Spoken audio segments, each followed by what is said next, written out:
Hello mga ka-idol. So na tayo mga isda na sa mga ka-idol. So dara mga ka-idol maya-maya nasa ilagaw nga dagko mga ka-idol. So ikaloyan jud ng mga mananagat karon mga idol kay ubay-ubay jud ilang nakuha. So libre na sad ang ato ang panud-an na natay pang palit og bugas og pang supply or pang survive sa pangadlaw-adlaw nga panginabuhi mga ka-idol. So kugihan kayo jud ng mga nagat mga ka-idol para lang jud makapalit og bugas.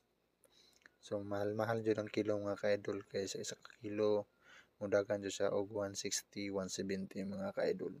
So labas na mga ka-idol, makapili pa jud kag tarong diri mga ka-idol. So sa merkado mga ka-idol medyo na jud sila gitubo gamay kasi syempre para pod sa business permit nila mga ka-idol. So mosabot na pud ta sa uban nga mga negosyante mga ka-idol mga komprador.